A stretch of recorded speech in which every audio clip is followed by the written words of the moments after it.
The speed of standard Ethernet was 10 Mbps.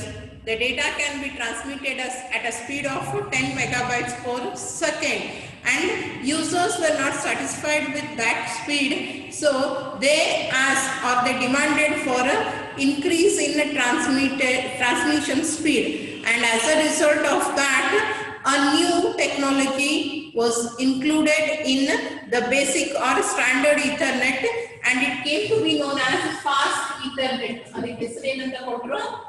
Fast Ethernet, or the name given to it in a standardization was 802.3U.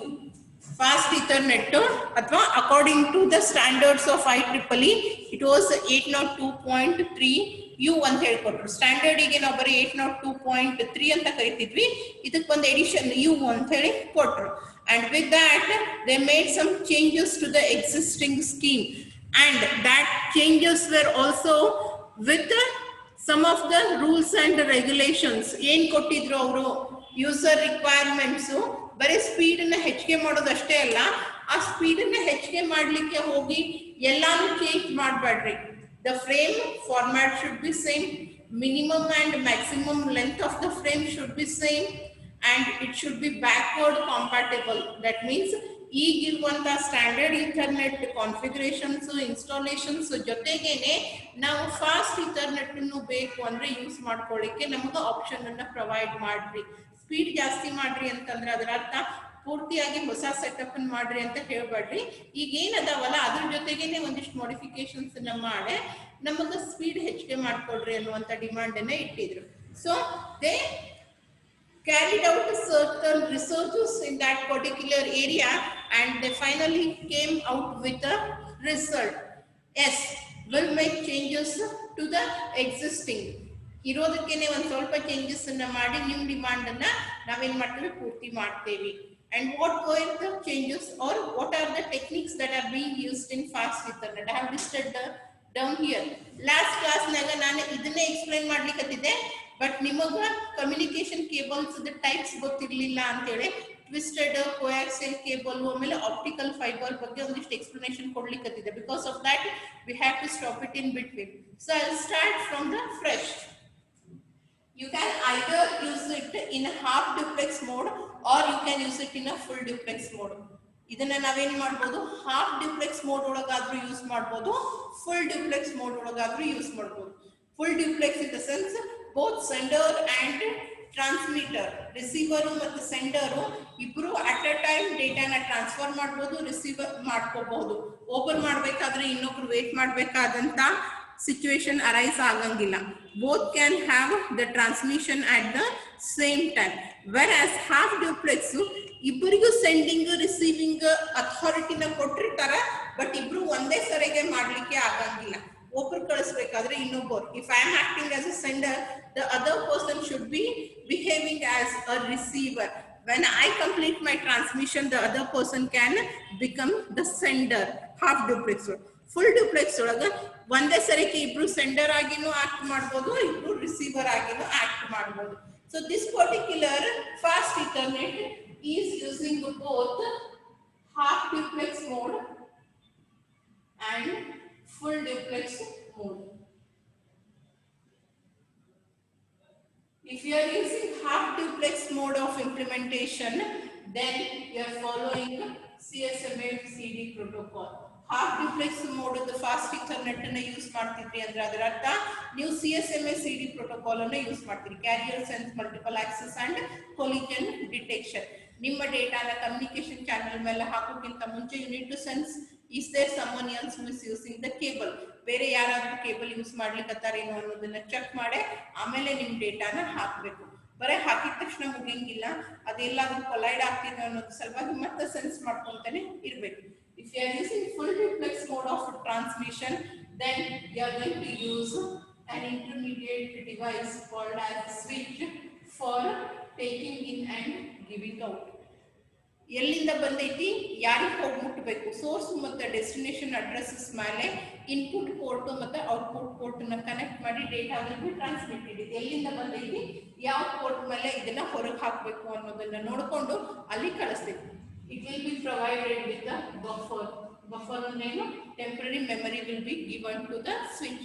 It will store for some time. ಎದಕ್ಕೆ store ಮಾಡ್ಕೊಂತೈತಿ ಅಂತಂದ್ರೆ ಬಂದಿರುವಂತ ಪೋರ್ಟಿಗೂ output ಪೋರ್ಟಿಗೂ ಕನೆಕ್ಟಿವಿಟಿನ establish ಮಾಡಬೇಕು. ಒಂದು already ಆ output port ಮೇಲೆ ಬೇರೆ ಯಾರ್ದೋ data transfer ಆಗ್ಲಿಕ್ಕತ್ತಿತ್ತು ಅಂತಂದ್ರೆ ಸ್ವಲ್ಪ ಹೊತ್ತವರೆಗೂ ವೇಟ್ ಮಾಡ್ಬೇಕಾಗ್ತೈತಿ. So for that reason this switch is provided with the buffer. Input port ಮತ್ತು output port ಗೆ ಏನ್ ಮಾಡ್ಯಾರ buffers ಅನ್ನ provide ಮಾಡ್ಯಾರ. Okay, then topology, how it is being constructed. ಹೆಂಗ systems ಅನ್ನ connect ಮಾಡಿರ್ತೀವಿ ನಾವು. If you want to achieve the speed of 100 Mbps, if at all you are using only two systems in your network, ಬರೀ ಎರಡೇ system ಇದ್ದು ನಿಮ್ಮ network ಒಳಗ ಅಂದ್ರೆ they will be connected as a point to point. ಒಂದರಿಂದ ಇನ್ನೊಂದಕ್ಕೆ direct connectivity ಇರ್ತೈತಿ. point to point, from one point to another point there will be a connectivity. If at all your network has more than two ಅಂದ್ರೆ 3 or more, ಮೂರು ಅಥವಾ ಮೂರಕ್ಕಿಂತ ಜಾಸ್ತಿ systems ಇದ್ದು ನಿಮ್ಮ network ಒಳಗಡೆಗೆ ಅಂತಂದಾಗ ಅವಾಗ ಟೋಪೋಲಜಿ ಯಾವ ರೀತಿ ಇರ್ತೈತಿ, right? How the systems are connected to each other. It is going to use the star topology. Bus ಅನ್ನ ಯೂಸ್ ಮಾಡಂಗಿಲ್ಲ. ಬಸ್ ಯೂಸ್ ಮಾಡೋದ್ರಿಂದ ಸ್ಪೀಡ್ ಅನ್ನ ನಾವು 100 Mbps ಅಚೀವ್ ಮಾಡ್ಲಿಕ್ಕೆ ಆಗಂಗಿಲ್ಲ. 10 Mbps ನಿಮ್ಮ ಸ್ಟ್ಯಾಂಡರ್ಡ್ ಈಥರ್ನೆಟ್ ಒಳಗಡೆಗೆ. If you want bus topology you can use bus topology. If you want star topology you can use star topology. But if you are using fast ethernet then only one topology is allowed, and that too star topology na use ಮಾಡ್ಕೊಂತೀವಿ. ಒಂದು centralised device which is acting as a controller, ಬರೋದನ್ನ ಕಳಿಸೋ ಕೆಲಸ ಮಾಡೋದಕ್ಕೆ ಒಂದು centralised controller device. it may be either the hub or it may be a switch. Switch ಅಥವಾ hub ಅನ್ನ central controlling device ತರ use ಮಾಡ್ತೀವಿ. ಆ ಡಿವೈಸ್ ಗೆ ಉಳಿದಿದ್ದ ಎಲ್ಲಾ ಡಿವೈಸಸ್ ನ ಕನೆಕ್ಟ್ ಮಾಡ್ಕೊಂಡಿರ್ತೀವಿ, right? So if your network is having more than 2 systems, then the topology that is used is star topology. You are going to make use of star topology. This is regarding the topology. ಎರಡಿದ್ರ point to point, ಎರಡಕ್ಕಿಂತ ಜಾಸ್ತಿ ಇದ್ರೆ star. Star ಅಂದ್ರೆ central controlling device ಬೇಕಾಗ್ತೈತಿ. ಆ central controlling device can be a hub or it may be a switch. And then implementation. Okay, ಹೇಳಿದ್ವಿ direct ಆಗಿ ಆದ್ರೂ ಕನೆಕ್ಟ್ ಮಾಡ್ತೀವಿ, ಇಲ್ಲ ಅಂದ್ರೆ ಸೆಂಟ್ರಲ್ ಡಿವೈಸ್ ಅನ್ನ ಯೂಸ್ ಮಾಡಿ ಆದ್ರೂ ಕನೆಕ್ಟ್ ಮಾಡ್ತೀವಿ. ಓಕೆ, ಕನೆಕ್ಟಿವಿಟಿ ಎಸ್ಟಾಬ್ಲಿಷ್ ಮಾಡ್ಲಿಕ್ಕೆ ಕೇಬಲ್ ಅವಶ್ಯಕತೆ ಇರ್ತೈತೆ. You require a cable, right? So ಯಾವ cables ಅನ್ನು ನಾವು ಯೂಸ್ ಮಾಡಬಹುದು for implementing this particular network, local area network ಅನ್ನ ಎಸ್ಟಾಬ್ಲಿಷ್ ಮಾಡಲಿಕ್ಕೆ ನಾವು ಏನು ಯೂಸ್ ಮಾಡಬಹುದು? You can use 3 types of cables here. ಒಂದು ಟ್ವಿಸ್ಟೆಡ್ ಪೇರು, ಅದರೊಳಗೇನೆ ಮತ್ತೆ 2 ಬೇರೆ ಬೇರೆ ರೀತಿಯಾದಂತ ಟ್ವಿಸ್ಟೆಡ್ ಪೇರು. ಇನ್ನೊಂದು ಆಪ್ಟಿಕಲ್ ಫೈಬರ್ ಅನ್ನ ಯೂಸ್ ಮಾಡ್ತೀವಿ.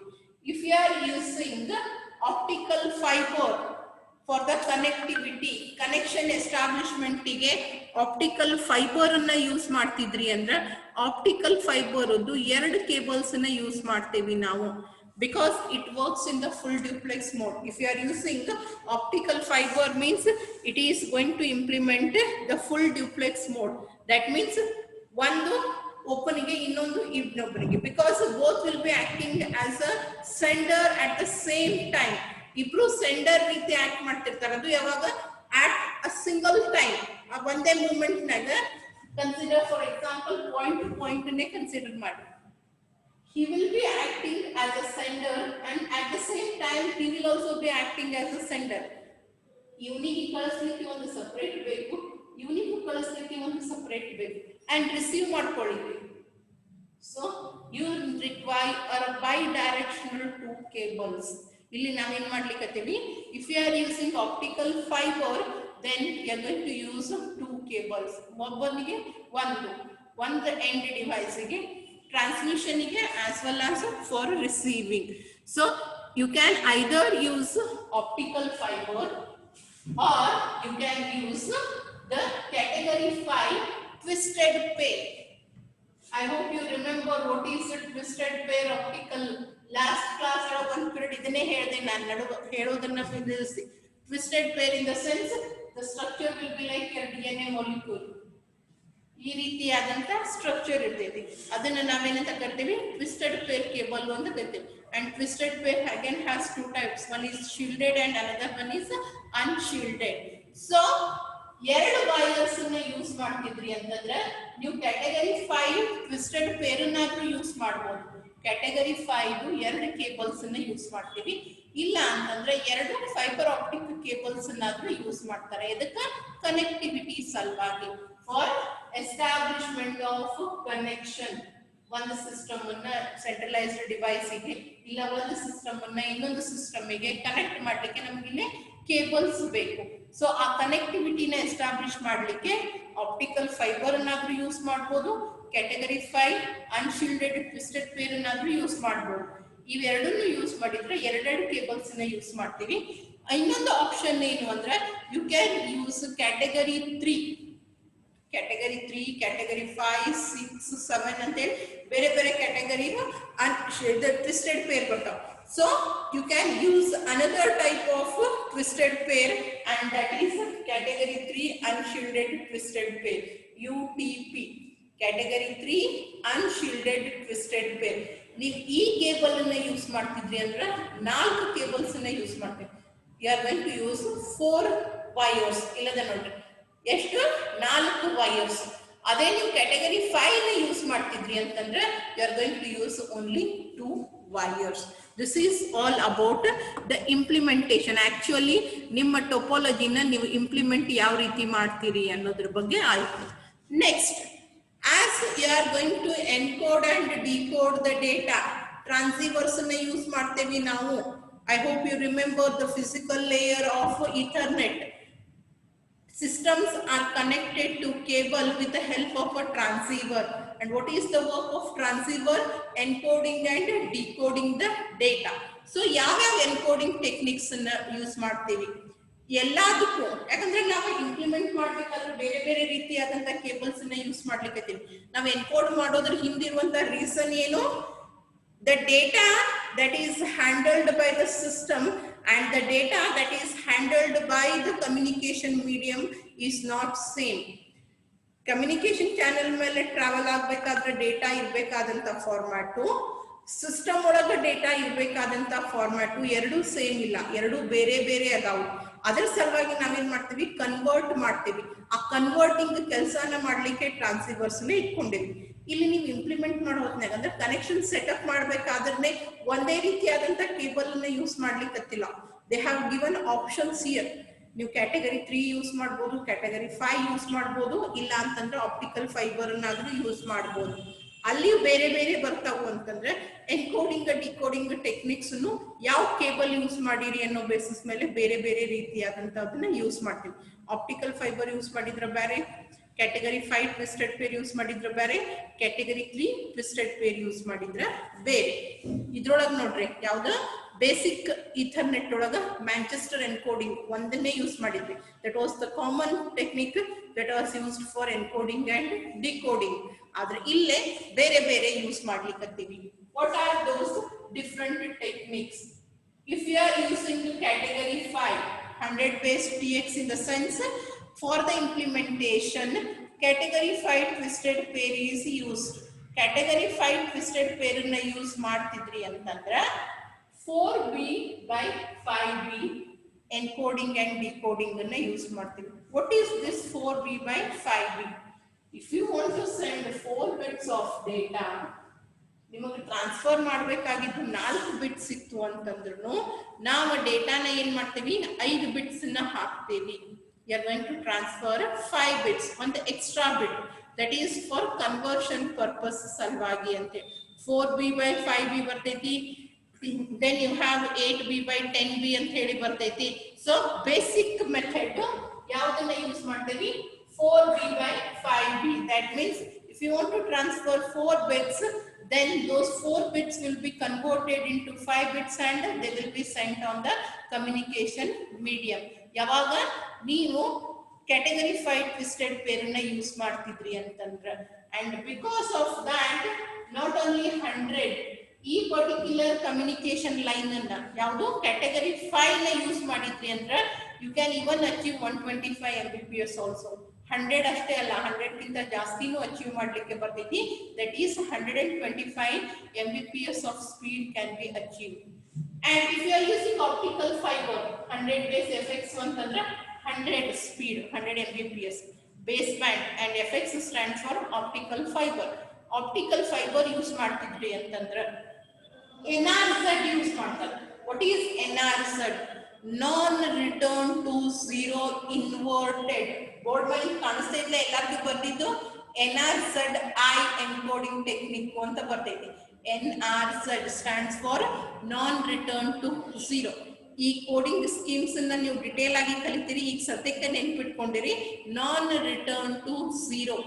ಅಂಡ್ ಈ particular non return to zero encoding technique ಒಳಗೆ ಒಂದು ಪ್ರಾಬ್ಲಮ್ ಬರ್ತೈತಿ. ಏನು ಅಂತಂದ್ರೆ if at all your data has continuous zeros or continuous ones, ಬಹಳಷ್ಟು ಒಂದು ಅಥವಾ ಬಹಳಷ್ಟು ಝೀರೋಸ್ ಕಂಟಿನ್ಯೂಸ್ ಆಗಿ ಬಂದು ಅಂದ್ರೆ ಅಲ್ಲಿ ಸಿಂಕ್ರನೈಸೇಷನ್ ಪ್ರಾಬ್ಲಮ್ ಅರೈಸ್ ಆಗ್ಲಿಕ್ಕೆ ಶುರು ಆಗ್ತೈತಿ.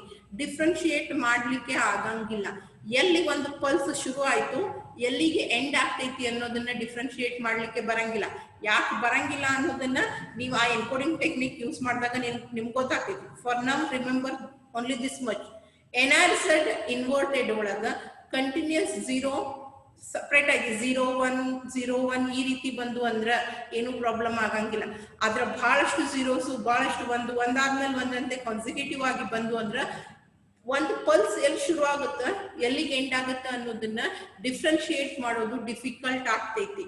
And because of that speed ಏನಾಗ್ಲಿಕ್ಕತ್ತಿತ್ತು, ಕಡಿಮೆ ಆಗ್ಲಿಕ್ಕತ್ತಿತ್ತು. ಸ್ಟಾರ್ಟಿಂಗ್ NRZ ಇನ್ವರ್ಟೆಡ್ ಯೂಸ್ ಮಾಡಿದ್ರು, ಬಟ್ ಅದು ಪ್ರಾಬ್ಲಮ್ ಅನ್ನ ಕೊಡ್ಲಿಕ್ಕತ್ತು ಅನ್ನೋ ರೀಸನ್ಗೆ they shifted from NRZ inverted to the same scheme that is used in 100 base TX, that is 4B/5B ಗೆ ಶಿಫ್ಟ್ ಆಗುತ್ತೆ. ಅಂದ್ರೆ 4 ಬಿಟ್ಸ್ ಕಳಿಸುತ್ತಿತ್ತು ಅಂದ್ರೆ ಅದನ್ನ 5 ಬಿಟ್ಸ್ ಆಗಿ ಡಿವೈಡ್ ಮಾಡಿ ಟ್ರಾನ್ಸ್ಫರ್ ಮಾಡ್ತಾರೆ. And next if you are using category 3, category 3 ಒಳಗೆ ಏನ್ ಮಾಡ್ತೀವಿ ನಾವು 4 ವೈರ್ಸ್ ನ ಯೂಸ್ ಮಾಡ್ತೀವಿ. We are going to use 4 wires and it is going to work in a half duplex mode. Half duplex mode ಅಂದ್ರೆ ನಾನು sender ಆಗಿ act ಮಾಡ್ಬೋದು, ನೀನು ಸೆಂಡರ್ ಆಗಿ ಆಕ್ಟ್ ಮಾಡ್ಬೋದು. ಆದ್ರೆ ಇಬ್ರು ಒಮ್ಮೆ ಡೇಟಾನ ಟ್ರಾನ್ಸ್ಫರ್ ಮಾಡ್ಲಿಕ್ಕೆ ಬರಂಗಿಲ್ಲ. ಸೈಮಲ್ಟೇನಿಯಸ್ ಆಗಿ ನಾನು ಮುಗಿದ ತನಕ ನೀವು ವೇಟ್ ಮಾಡ್ಬೇಕು, ನಿಂದು ಮುಗಿದ ತನಕ ನಾನು ವೇಟ್ ಮಾಡ್ಬೇಕು. And because of that, because it is working in a half duplex mode, only one bidirectional cable is maintained between the sender and receiver, and remaining 3 are given for the synchronization purpose. Synchronization purpose ಸಲುವಾಗಿ ಇಟ್ಕೊಂಡಿರೋದ್ರಿಂದ ಇದರೊಳಗ ನೀವು ಪೂರ್ತಿ 100 Mbps data transmission rate ಅನ್ನು achieve ಮಾಡ್ಲಿಕ್ಕೆ ಆಗಂಗಿಲ್ಲ. Maximum achievable speed is just around 75 ಗಿಂತ ಜಾಸ್ತಿ ಇಲ್ಲಿ ನಮಗೆ ಟ್ರಾನ್ಸ್ಮಿಷನ್ ಸ್ಪೀಡ್ ಅನ್ನ ಅಚೀವ್ ಮಾಡ್ಲಿಕ್ಕೆ ಆಗಂಗಿಲ್ಲ. So this is all about the fast Ethernet. Is it clear?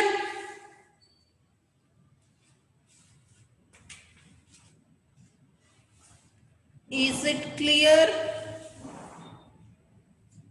break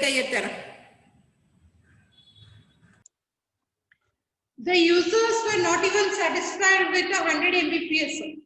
ಇನ್ನು ಮೆಗಾಬಿಟ್ಸ್ ನಾಗೆ ಅದೇವಿ ನಾವು ಗಿಗಾಗ್ ಹೋಗ್ಬೇಕು, ಇಷ್ಟು ಸ್ಪೀಡು ನಮಗೆ ಸಾಕಾಗಂಗಿಲ್ಲ. We want the speed to be still increase.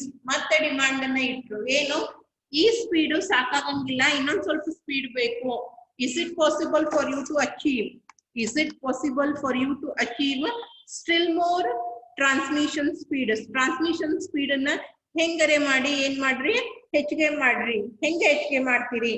Again same, ಇವಾಗ ಆಲ್ರೆಡಿ ಎಕ್ಸಿಸ್ಟಿಂಗ್ ಏನದ ಅದಕ್ಕೆ ಯಾವುದೇ ರೀತಿಯಾದಂತ ಚೇಂಜಸ್ ಅನ್ನ ಮಾಡ್ಲಾರ್ದೇನೆ we want the speed to be in terms of gigabits, but provided conditions are upgrade the data rate to 1 Gbps, make it compatible with the standard or fast Ethernet. ಈಗ already standard Ethernet ಐತಿ, ಅದ್ರ ಜೊತೆ cowork ಆಗುವಂಗೂ ಇರಬೇಕು. Fast Ethernet ಯಾಕಂದ್ರೆ already fast Ethernet ಅನ್ನ implement ಮಾಡ್ಕೊಂಡೇವಿ ನಾವು, existing system ಜೊತೆ correct ಆಗಿ ವರ್ಕ್ ಆಗ್ತೈತಿ. ಸೊ ಇದು ಕೂಡ ಬ್ಯಾಕ್ವರ್ಡ್ ಕಾಂಪ್ಯಾಟಬಲ್ ಇರ್ಲಿ ಅಂದ್ರೆ ಸ್ಟ್ಯಾಂಡರ್ಡ್ ಇಥರ್ನೆಟ್ ಫಾಸ್ಟ್ ಇಥರ್ನೆಟ್ ಎರಡರ ಜೊತೆ ಕೂಡ್ಕೊಂಡು ಕೆಲಸ ಮಾಡ್ಬೇಕು. and use the same 48-bit address. Address length in 6 bytes ಕೊಟ್ಟಿರಲ್ಲ source ಮತ್ತೆ destination ಗೆ ಅದೇ ಸೇಮ್ ಅಡ್ರೆಸ್ ಸ್ಕೀಮ್ ಅನ್ನ ಇಟ್ಕೊಡಿ. 48 ಬಿಟ್ಸ್ ಇಟ್ಕೋಬೇಕು, ಹೆಚ್ಚು ಕಡಿಮೆ ಮಾಡುವಂಗಿಲ್ಲ. ಫ್ರೇಮ್ ಫಾರ್ಮ್ಯಾಟ್ ಸೇಮ್, ಅದೇ ಪ್ರಿಯಾಂಬಲ್, ಅದೇ start of frame, destination, source, padding, length, ಅದೇ ಫಾರ್ಮ್ಯಾಟ್ ಅನ್ನ ಇಟ್ಕೊಂಡು ವರ್ಕ್ ಮಾಡ್ರಿ. And to support auto negotiation as defined in the fast ethernet. Fast Ethernet ನೊಳಗ ಆಟೋ ನೆಗೋಸಿಯೇಷನ್ ಕೊಟ್ಟಿದ್ರು, ಅಂದ್ರೆ ನಿನಗೆ ಯಾವ ಸ್ಪೀಡ್ ಬೇಕು, whether you want 10 or you want 100. ಅದೇ ರೀತಿಯಾಗಿ whether you want 10 or you want 100 or you want 1 Gbps, 10 Mbps ಬೇಕೋ 100 Mbps ಬೇಕೋ ಅಥವಾ 1 Gbps ಬೇಕೋ ಅಂತ ಅನ್ನೋದನ್ನ ಸೆಂಡರ್ ಮತ್ತೆ ಟ್ರಾನ್ಸಿವರ್ ರಿಸೀವರ್ ನಡುವ, ಸೆಂಡರ್ ಮತ್ತೆ ರಿಸೀವರ್ ನಡುವ ಮೊದಲೇ ಕಮ್ಯುನಿಕೇಟ್ ಆಗಿ ಒಂದು ಅಗ್ರಿಮೆಂಟ್ ಗೆ ಬಂದು ಯಾವ ಸ್ಪೀಡಿಗೆ ಇಬ್ರು ಒಪ್ಕೊಂತಾರೋ ಆ ಸ್ಪೀಡ್ ಅನ್ನ ಯೂಸ್ ಮಾಡ್ಕೋಬೇಕು. ಈಗೇನು ಫಾಸ್ಟ್ ಇಥರ್ನೆಟ್ ನಾಗ ಆಟೋ ನೆಗೋಸಿಯೇಷನ್ ಅನ್ನ ಪ್ರೊವೈಡ್ ಮಾಡಿರಿ, ಆ ಆಟೋ ನೆಗೋಸಿಯೇಷನ್ ಅನ್ನ ಕಂಟಿನ್ಯೂ ಮಾಡ್ರಿ. With all these conditions you must provide 1 Gbps speed. Okay, ಅದಕ್ಕೂ ಒಪ್ಕೊಂಡ್ರು. They carried out some researches and they finally provided one more standard which is gigabit Ethernet. ಅದನ್ನ 802.3Z ಅಂತ ಹೇಳಿ ಕೊಟ್ರು. 802.3Z ಮೊದಲಿಗೆ 802.3 ಆಯ್ತು, ಆಮೇಲೆ 802.3U ಆಯ್ತು. Now it is 802.3Z.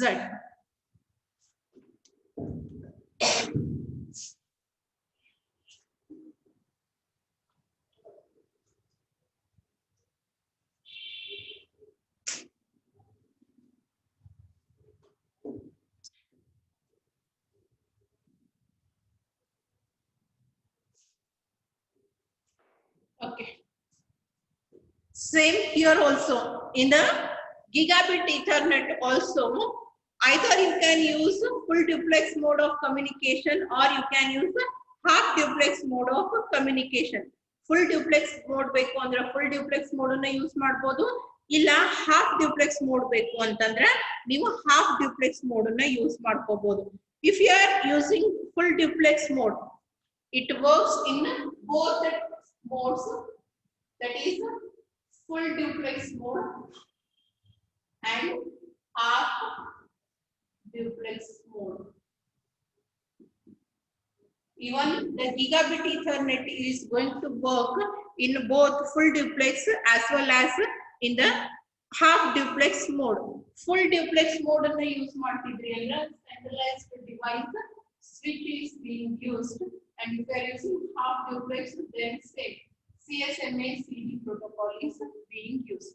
ನೀವು half duplex mode ನಾಗ ನಿಮ್ಮ ಟ್ರಾನ್ಸ್ಮಿಷನ್ ಅನ್ನ ಕ್ಯಾರಿ ಔಟ್ ಮಾಡ್ತೀರಿ ಅಂತ ಹೇಳಿ ಮೊದಲಿಗೆ ಹೇಳಿದ್ರಿ ಅಂದ್ರೆ ಕನೆಕ್ಷನ್ ಟೈಮಿಗೆ, then you need to follow CSMA CD protocol. And if you are using full duplex mode ಅಂದ್ರೆ ಸೆಂಡರ್ ಮತ್ತೆ receiver at a time transmission ಅನ್ನ ರಿಸೀವಿಂಗ್ ವರ್ಕ್ ಅನ್ನ ಕ್ಯಾರಿ ಔಟ್ ಮಾಡ್ಕೋಬೇಕು ಅಂತಿತ್ತು ಅಂದ್ರೆ ಅವಾಗ ಸೆಂಟ್ರಲೈಸ್ಡ್ ಸ್ವಿಚ್ ಅನ್ನ ಯೂಸ್ ಮಾಡ್ಬೇಕು. ಅಂದ್ರೆ ಎರಡ್ಲಾ ಕಡೆಯಿಂದ ಡೇಟಾ ಸ್ವಿಚ್ ಗೆ ಬರ್ತೈತಿ, ಅಲ್ಲಿ ಏನು ಕೊಲಿಜನ್ಸ್ ಆಗಂಗಿಲ್ಲ. ಯಾಕಂದ್ರೆ every system will only be directly connected to switch. Switch ಗೆ ಗೊತ್ತಿರ್ತೈತಿ ನಾ ಈಗ ಆಲ್ರೆಡಿ ಕಳ್ಸಿನೋ ಅಥವಾ ಇಲ್ವೋ ಆ ಲೈನ್ ಮೇಲೆ ಅಂತ, and depending upon that it is going to store the data for a while. ಅದ್ರ ಸಲುವಾಗಿ ಸ್ವಿಚ್ ಗೆ ಬಫರ್ಸ್ ಅನ್ನ ಅಲೋಕೇಟ್ ಮಾಡ್ಯಾರ.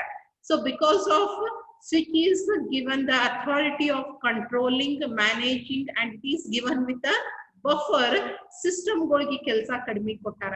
ನೀವೇನು ಸೆನ್ಸ್ ಮಾಡೋದು, ಕೊಲಿಜನ್ಸ್ ಆದ್ರೆ ಅದನ್ನ ಡಿಟೆಕ್ಟ್ ಮಾಡೋದು ಏನು ಮಾಡೋದು ಬೇಡ ಅಂತ ಹೇಳಿ. So if you are using full duplex mode, then centralized switch will be used, and if you are using half duplex mode, then you are going to use CSMA CD.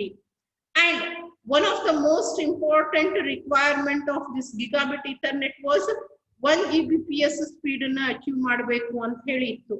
ನೀವು 500 bits of ಡೇಟಾನ transfer ಮಾಡ್ಲಿಕ್ಕತ್ರಿ ಅಂತಂದ್ರೆ data transmission speed ಏನಾಗುತ್ತೆ, slow ಆಗ್ತೈತಿ. Because ಅಷ್ಟೇ data ಹೋಗ್ಲಿಕ್ಕತ್ತೈತಿ. Speed ಜಾಸ್ತಿ ಮಾಡ್ಬೇಕು ಅಂತಂದ್ರೆ at a time ಬಹಳಷ್ಟು ಡೇಟಾನ ನೀವು ಕಳಿಸ್ಬೇಕು. You have to send more data at a time. ಈ ಕನ್ಸಿಡರ್ ಫಾರ್ ಎಕ್ಸಾಂಪಲ್ 100 ಮಂದಿನ ಇಲ್ಲಿಂದ ಇನ್ನೊಂದು ಜಾಗ ಕಳಿಸ್ಬೇಕಾಗೈತಿ. ನಾವ್ ಒಂದ್ಸರಿ 10 ಮಂದಿನ ಕಳಿಸ್ತೀನಿ ಅಂತಂದ್ರ ಅಂತ 10 ಟ್ರಿಪ್ ಮಾಡ್ಬೇಕು. ಅದೇ ಒಂದ್ಸರಿ 20 ಮಂದಿನ ಕಳಿಸಿದ್ನಿ ಅಂದ್ರೆ 5 ಟ್ರಿಪ್ ಒಳಗ್ ನಿಂದ 100 ಜನ ಇಲ್ಲಿ ಡೆಸ್ಟಿನೇಷನ್ ಗೆ ಹೋಗಿ ಮುಟ್ತಾರ.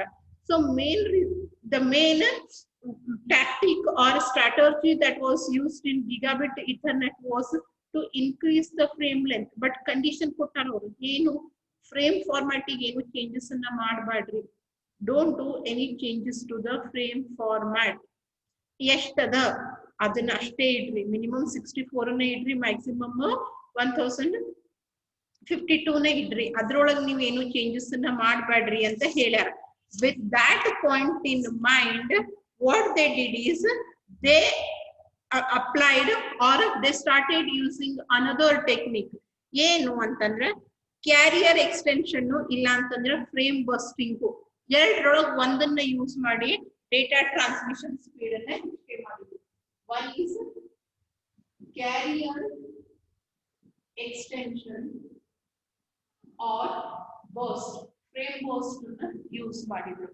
Using any one of these method, the data transmitted can be increased. Frame burst, what they are doing here is instead of sending a single frames, ಒಂದೊಂದೇ ಫ್ರೇಮ್ ಅನ್ನ ಕಳಿಸೋ ಬದಲಿಗೆ, ಓಕೆ ನೀ ಏನ್ ಹೇಳಿಲ್ಲ 64 1500 ಅದಕ್ಕೆ ನಾನು ಏನು ಚೇಂಜ್ ಮಾಡಂಗಿಲ್ಲ.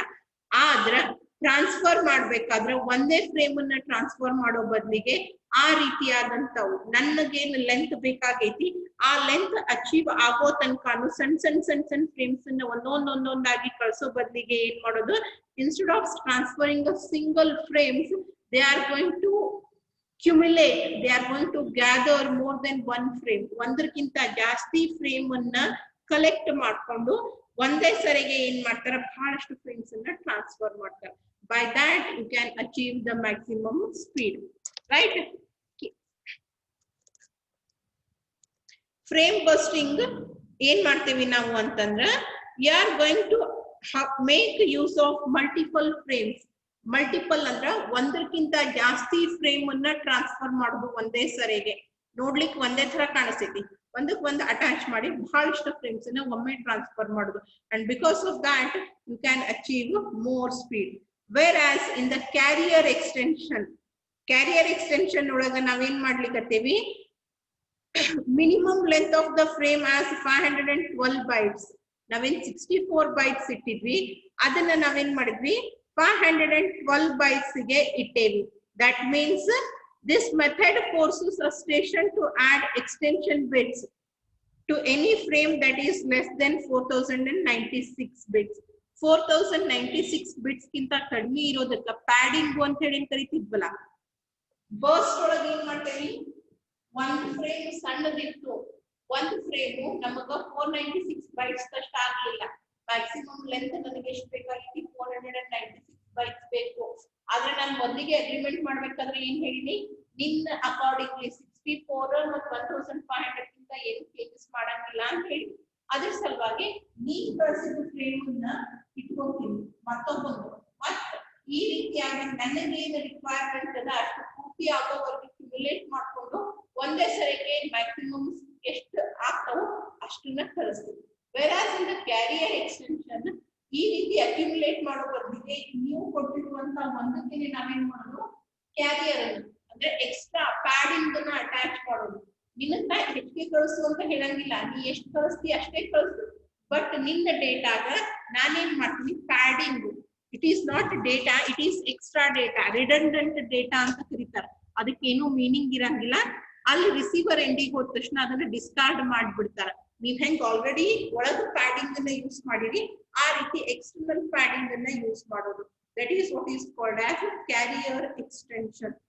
ಹೆಚ್ಚಿಗೆ ಅಟ್ಯಾಚ್ಮೆಂಟ್ ಅನ್ನ ಮಾಡಿ ಕಳಿಸೋದು. ಬಟ್ ಈ ರೀತಿ ಎಕ್ಸ್ಟ್ರಾ ಅಟ್ಯಾಚ್ಮೆಂಟ್ ಅನ್ನ ಮಾಡಿ ಸುಮ್ಮನೆ ವೇಸ್ಟ್ ಮಾಡ್ಲಿಕ್ಕತ್ತೀವಿ ನಾವು, ಫ್ರೀಕ್ವೆನ್ಸಿನ ವೇಸ್ಟ್ ಮಾಡ್ಲಿಕ್ಕತ್ತೀವಿ, ಬ್ಯಾಂಡ್ವಿಡ್ತ್ ವೇಸ್ಟ್ ಆಗ್ಲಿಕ್ಕತ್ತೈತಿ, ಇಲ್ಲ ನಮ್ದು ಕಮ್ಯುನಿಕೇಶನ್ ಕೇಬಲ್ ಅದು. ಸೊ ಆ ಡಿಸ್ಅಡ್ವಾಂಟೇಜ್ ಅನ್ನ ಓವರ್ಕಮ್ ಮಾಡ್ಲಿಕ್ಕೆ ಬರ್ಸ್ಟ್ ಅನ್ನ ಯೂಸ್ ಮಾಡಿದ್ರು, ಫ್ರೇಮ್ ಬರ್ಸ್ಟ್. ಆಕ್ಚುಯಲ್ ಡೇಟಾನೇ ಟ್ರಾನ್ಸ್ಫರ್ ಮಾಡೋದು, ಅನ್ವಾಂಟೆಡ್ ಡೇಟಾನ ಅಥವಾ ಪ್ಯಾಡಿಂಗ್ ಅನ್ನ ಮಾಡೋ ಬದಲಿಗೆ ಒಂದು ಫ್ರೇಮ್ ಬದಲಿ ಮಲ್ಟಿಪಲ್ ಫ್ರೇಮ್ಸ್ ಅನ್ನ ಟ್ರಾನ್ಸ್ಫರ್ ಮಾಡಿದ್ರು. ನಾವೇನ್ ಇಲ್ಲಿ ಲೆಂತ್ ಇನ್ಕ್ರೀಸ್ ಮಾಡ್ಲಿಕ್ಕೆ ಇಲ್ಲೂ ಲೆಂತ್ ಅನ್ನ ಇನ್ಕ್ರೀಸ್ ಮಾಡಿ, ಆದ್ರೆ ಯೂಸರ್ ಮೇಲೆ ಯಾವುದೇ ರೀತಿಯಾದಂತಹ ಫೋರ್ಸ್ ಅನ್ನ ಮಾಡಿಫಿಕೇಶನ್ಸ್ ಅನ್ನ ಹಾಕ್ಲಿಕ್ಕತ್ತಿಲ್ಲ. ಯೂಸರ್ಗೆ ಗೊತ್ತಾಗ್ಲಾರ್ದ ರೀತಿ ಒಳಗ ಕೆಲಸ ಮಾಡ್ಲಿಕ್ಕತ್ತೀವಿ. The technique is doing its work on its own. It's not forcing the user to change the frame format or frame length. This is how the speed of 1 gigabit is achieved. 1 gigabit na ee ರೀತಿಯಾಗಿ ನಾವೇನ್ ಮಾಡ್ತೀವಿ achieve ಮಾಡ್ಕೊಂತೀವಿ. And in the same way ನಾವ್ ಹೆಂಗ್ fast Ethernet ನ ಕಲಿತ್ವಲ್ಲ ಇಲ್ಲಿ ಕೂಡ topology implementations encoding techniques ಬರ್ತಾವ. that will study in the next class. ನಿಮ್ ಕೊಟ್ಟಿದ್ದ ನೋಟ್ಸ್ ಒಳಗ ಅದ ನೋಡ್ರಿ, ಒಂದ್ಸರಿ ನೋಡ್ಕೊಂಡ್ ಬರ್ರಿ, ನೋಡಿದ್ರೆ ಅರ್ಥ ಆಗ್ತೈತಿ. So just go through it once and in the next class I'll give the topology, ಯಾವ ರೀತಿ ಕನೆಕ್ಷನ್ ಎಸ್ಟಾಬ್ಲಿಷ್ಮೆಂಟ್ ಮಾಡ್ತೀವಿ, ಕನೆಕ್ಷನ್ ಎಸ್ಟಾಬ್ಲಿಷ್ಮೆಂಟ್ ಗೆ ಯಾವ್ಯಾವ ಕೇಬಲ್ಸ್ ನ ಯೂಸ್ ಮಾಡಬಹುದು, ಎನ್ಕೋಡಿಂಗ್ ಮತ್ತು ಡಿಕೋಡಿಂಗ್ ಟೆಕ್ನಿಕ್ಸ್ ಯಾವ್ಯಾವ